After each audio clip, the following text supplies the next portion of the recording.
والذين اتبعوهم بإحسان رضي الله عنهم ورضوا عنه وأعد لهم جنات تجري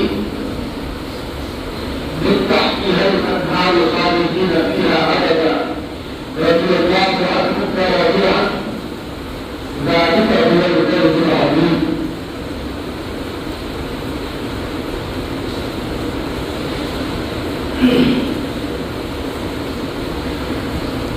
صدق الله العلي العظيم.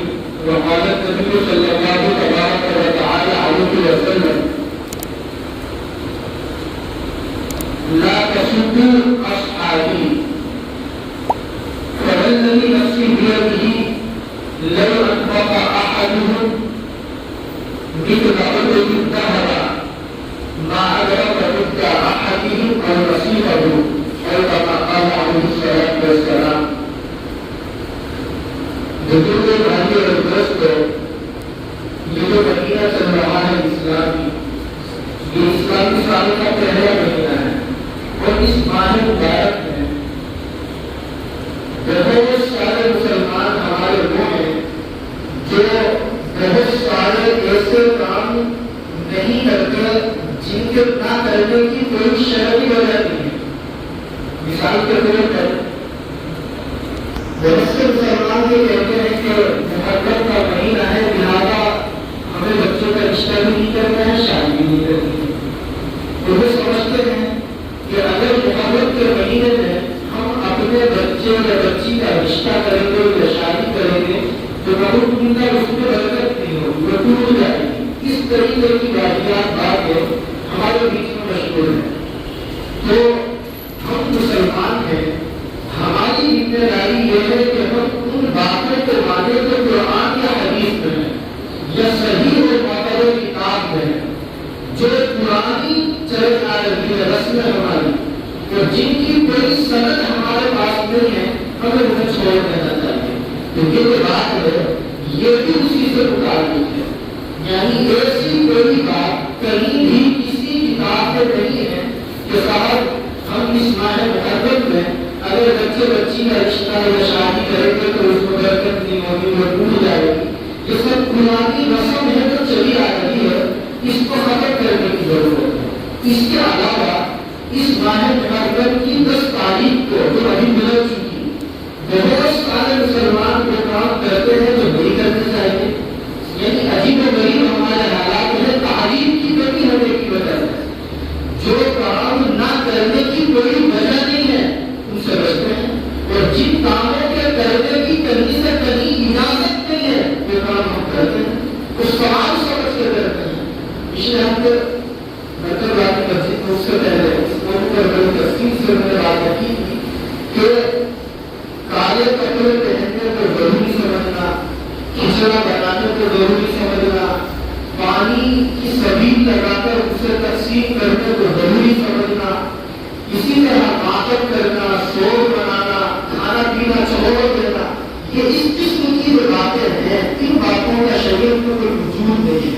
یہ باتیں آج بھی اس مسجد میں ذکر کرنے کا مقصد یہ ہے کہ بہت سارے لوگ نئے ہیں اور ہم مسلمانوں کو اپنی صحیح روزی کے ساتھ صحیح عمل کرتے ہوئے زندگی گزارنی چاہیے.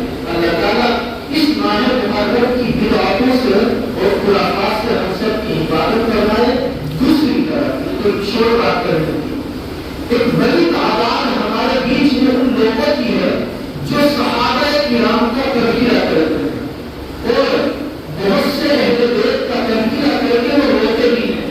آپ سب جانتے ہیں بڑی تعداد میں بڑی سے معلوم کی جاتی ہے جیسے جلوس ہوتے ہیں، لیکن اس میں جو ایک کمی ہوتی ہے جو نہیں ہونی چاہیے وہ یہ ہے کہ بہت سارے صحابہ کو جو ہم یاد کر کے رونا رونا کرتے ہیں، وہی دوسری طرف بہت سارے صحابہ کی شان میں ہم گستاخی کرتے ہیں.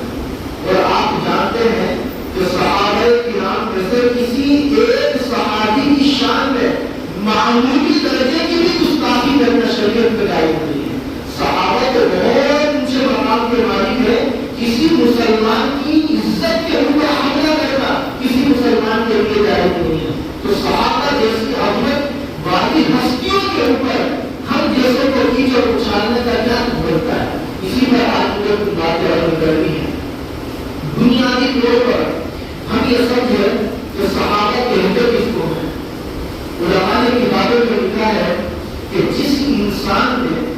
کہ نبی علیہ السلام کو ایمان کی حالت میں دیکھا ہو یا ان سے ملاقات کی ہو، کوئی ایمان کی حالت میں دنیا سے گیا ہو، اسے کہتے ہیں صحابی۔ صحابی کا مطلب دوست، ساتھ میں رہنے والا۔ اور ان تمام صحابہ کو اللہ کے نبی علیہ السلام کی صحبت کے لیے خود اللہ تعالیٰ نے منتخب فرمایا تھا۔ ایسا نہیں ہے کہ ان کو یوں ہی زندگی عطا کر دی گئی، بلکہ اسپیشل اللہ نے ان کو متقی بنا کر ان کے دلوں کو صاف کر کے اپنے نبی کی صحبت کے لیے منتخب فرمایا تھا۔ اس لیے منتخب فرمایا تھا کہ اللہ تعالیٰ کو ان کے ذریعے سے دین اور قرآن اور شریعت پوری دنیا کے اندر پہنچانی تھی۔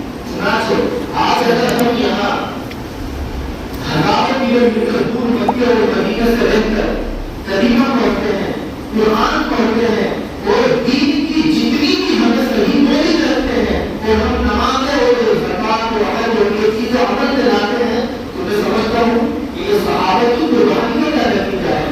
اگر اللہ کے نبی کے صحابہ نہ ہوتے، وہ ساتھی نہ ہوتے، انہوں نے قربانیاں نہ دی ہوتی، تو یہ قرآن ہم تک نہ پہنچتا، یہ شریعت ہم تک نہ پہنچتی، ہمیں پتہ بھی نہیں ہوگا نمازیں کیسے پڑھنی ہے، ہمیں کلمہ تک کا پتہ نہیں ہوتا۔ اب ہمیں ان کا احسان ماننا چاہیے یا ان میں سے کسی کی شان میں گفتگو کرنی چاہیے؟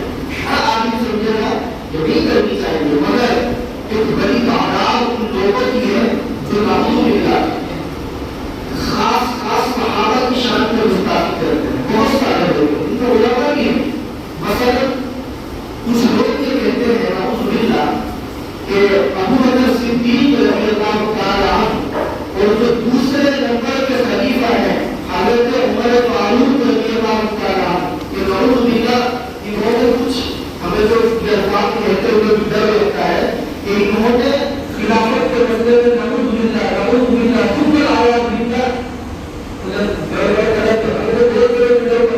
اور وہ دھانے سے بولتے ہیں کہ گڑبڑی کی ہے۔ آپ سوچئے ابو بکر رضی اللہ تعالیٰ عنہ کون ہے، عمر فاروق کون ہے، عثمان غنی کون ہے، علی مرتضیٰ کون ہے؟ اب 10-15 منٹ میں یہ سنا دیے۔ قرآن کریم کی میں نے ابھی ایک آیت کریمہ پڑھی تھی، سورۃ توبہ کی آیت نمبر 100۔ اللہ تعالیٰ فرماتے ہیں والسابقون الاولون من المہاجرین والانصار، کہ وہ صحابہ جنہوں نے مکے کو چھوڑ کر مدینہ پہنچ کر ہجرت کی، اور وہ صحابہ جنہوں نے مدینہ میں ان کا ویلکم کیا، جنہیں انصاری صحابہ کہا گیا۔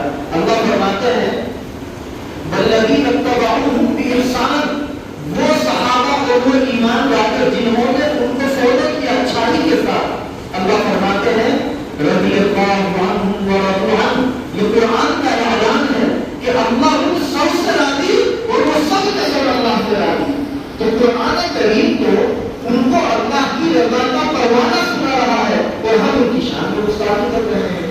آگے اللہ فرماتے ہیں وَأَعَدَّ لَهُمْ جَنَّاتٍ تَجْرِي مِن تَحْتِهَا الْأَنْهَارُ خَالِدِينَ فِيهَا أَبَدًا، کہ صحابہ کی جماعت وہ ہے جن سے اللہ تعالیٰ راضی اور وہ اللہ سے راضی، اور اللہ نے ان کے لیے جنات تیار کر رکھی ہے، نہریں تیار کر رکھی ہیں، جن جنتوں کے اندر، جن باغات کے اندر نہریں جاری ہوگی، اور فرمایا وہ سب کے سب ان باغوں میں ہمیشہ ہمیشہ رہیں گے۔ اور پھر فرمایا ذالک ھو الفوز العظیم، یہ بہت بڑی کامیابی ہے۔ تو قرآن کریم کے بزرگوں صحابہ کو بڑی کامیابی کا سرٹیفکیٹ دے دیا، اور اتنا ہی نہیں، آپ پڑھیے چاہے قرآن کریم سورۃ حجرات کی آیت نمبر 3 میں اللہ تعالیٰ نے صحابہ کے متقی ہونے کا سرٹیفکیٹ دیا۔ فرمایا اولئک الذین امتحن اللہ قلوبہم للتقوی، کہ صحابہ کی جماعت وہ ہے جن کو اللہ نے تقوی کے لیے منتخب کیا، اور فرمایا لہم مغفرۃ واجر عظیم، کہ صحابہ کی جماعت وہ جماعت ہے جن کے لیے اللہ نے مغفرت کا اعلان کر دیا کہ اگر ان سے کمیاں کوتاہیاں بھی ہوگی، غلطیاں بھی ہوگی، گناہ بھی ہوگے، ہم ان کو معاف فرما دیں گے، اور معاف فرما کر ان کو بہت بڑا اجر عطا فرمائیں گے، اور بہت بڑے اجر کا مطلب ان کو ہم جنت کا داخلہ نصیب فرمائیں گے۔ صحابہ کی جماعت کون سی جماعت ہے؟ قرآن کریم آپ پڑھیں گے کہیں تو قرآن کہتا ہے اولئک ھم الصادقون، کہ صحابہ کی جماعت وہ ہے جو سب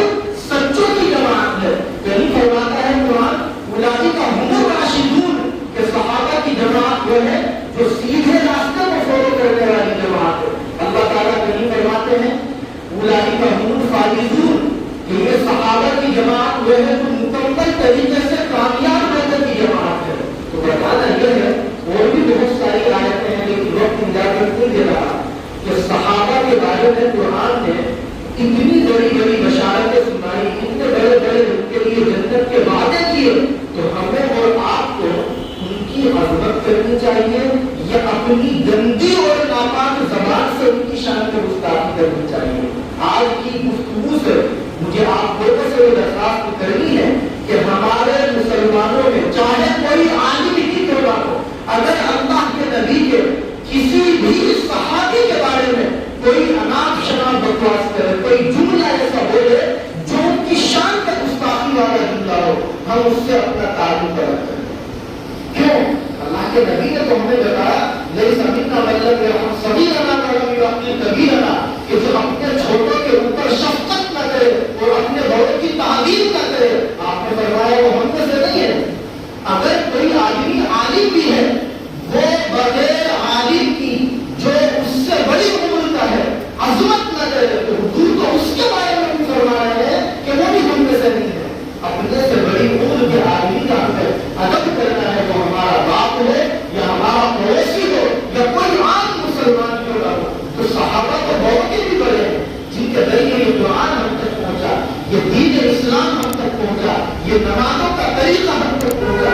تو اس لیے ہمارے ایمان کا حصہ ہے کہ ہم ان کا ادب کریں، ان کا احترام کریں اور ان کی شان میں نہ گستاخی کریں اور نہ کسی طریقے کی گستاخی کو برداشت کریں. ایک روایت ہے اللہ کے نبی علیہ السلام نے بڑے صاف لفظوں میں ارشاد فرمایا، فرمایا کہ 132 نمبر کی روایت ہے، لا تسبوا اصحابی، کہ لوگوں میرے صحابہ کو برا بھلا مت کہنا، میرے صحابہ کو گالیاں مت دینا، ان کی شان میں گستاخی مت کرنا. اور آگے آپ نے کتنی بڑی بات فرمائی، فرماتے ہیں فوالذی نفسی بیدہ، کہ قسم ہے اس ذات کی جس کے قبضے میں میری جان ہے، اگر تم میں سے کوئی بہت پہاڑ کے برابر بھی سونا اللہ کے راستے میں خرچ کرے گا تو وہ میرے صحابہ کے ایک پاؤں کی دھول کے برابر بھی نہیں پہنچ سکتا.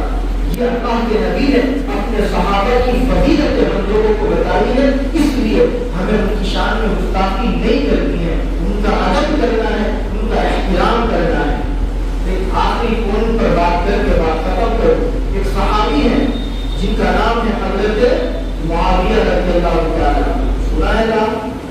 سب لوگ سوشل میڈیا سے جڑے ہوئے ہیں. کچھ لوگ نعوذ باللہ خاص کر اس صحابی رسول کی شان میں گستاخی کرتے ہیں. ہمیں اس کو بھی برداشت نہیں کرنا ہے. یہ صحابی رسول کون ہے؟ حضرت معاویہ رضی اللہ تعالیٰ.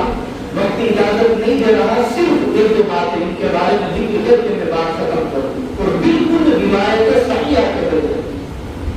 ترمذی شریف میں 3842 نمبر کی روایت ہے. اللہ کے نبی علیہ السلام نے فرمایا ان کے بارے میں، اللہم اجعلہ ہادیا مہدیا، اے اللہ معاویہ کو آپ سیدھے راستے پر چلنے والا بھی بنا دیجیے اور ان کو سیدھے راستے پر چلا کر کے ان کے ذریعے دوسرے لوگوں کو سیدھا راستہ دکھلا دیجیے. یہ حضور نے ان کے بارے میں فرمایا، حضرت معاویہ کے بارے میں. جب اللہ کے نبی ان کو ہدایت کی دعا دے رہے ہیں، ان کے ذریعے لوگوں کو سیدھے راستے پر آنے کی دعا دے رہے ہیں، تو بتلائیے کہ یہ آدمی نعوذ باللہ غلط ہو سکتا ہے؟ صرف اتنا ہی نہیں، اللہ کے نبی کی وحی کو لکھنے والے صحابہ میں حضرت معاویہ کا نام داخل ہے. اور صرف اتنا ہی نہیں، میں کتاب کے حوالے سے بات کر رہا ہوں. مسند احمد کے اندر 17152 نمبر کی روایت ہے. آپ نے فرمایا، اللہم علم معاویہ الکتاب والحساب وقیہ العذاب، اے اللہ معاویہ کو کتاب کا علم دیجیے، حساب کا علم دیجیے اور اے اللہ معاویہ سے عذاب کو دور کر دیجیے. جس صحابی کا نام لے کر کے حضور تعلیم کی بات کر رہے ہیں، ان سے عذاب کے دور ہونے کی بات کر رہے ہیں، ہم ان کی شان میں گستاخی کرتے ہیں. یہ دور کرنے کی بات ہے. آخری ہدایت آپ نے انہی صحابی کے بارے میں فرمایا. مسند احمد کی 16933 نمبر کی یہ روایت ہے، یا معاویہ ان ملیک امرا فاتق اللہ عز وجل وعدل، اے معاویہ اگر تمہیں کہیں کا خلیفہ بنا دیا جائے، ذمہ دار بنا دیا جائے، گورنر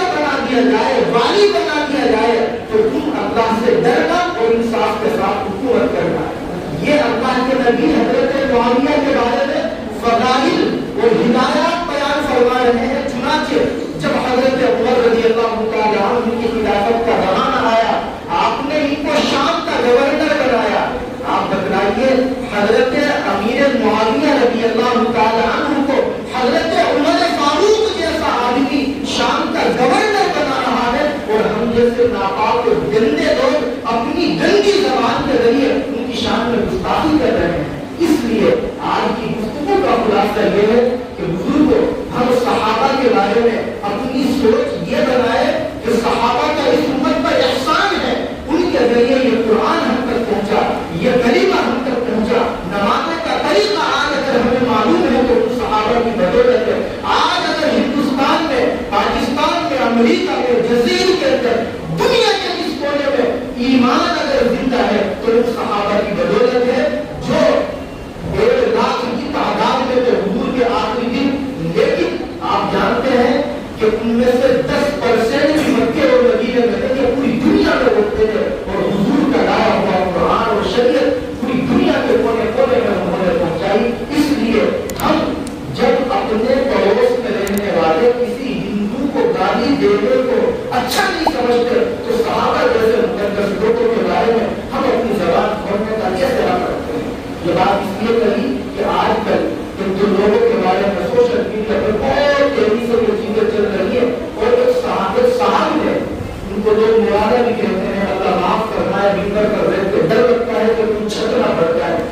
اللہ معاف فرمائے ہم مسلمانوں کو نعوذ باللہ ایسے الفاظ حضرت معاویہ کے بارے میں وہ صاحب استعمال کر رہے ہیں کہ ہم ان کو کسی ہندو کے بارے میں بھی استعمال کر رہے ہیں. تو کریں گے انشاءاللہ. اگر آپ میں سے کسی مسلمان کے سامنے کوئی آدمی, چاہے وہ مفتی اور عالم ہی کیوں نہ ہو, کسی صحابی کے بارے میں کوئی ایسا لفظ بولے جو ان کی شان میں گستاخی والا ہو, آپ اس سے الگ ہو جائیں کہ بھائی میرے بس کی بات نہیں ہے, مجھے تو ڈر ہے کہ میرا ایمان کا ختم ہو جائے. صحابہ کا تو احسان نہیں. اللہ تعالیٰ ہم سب کی صحیح رہنمائی فرمائے, اور ہمیں صحابہ کے تقدس کو سامنے رکھ کر ان کی راہ پر چل کر زندگی گزارنے کی توفیق فراہم فرمائے. آمین.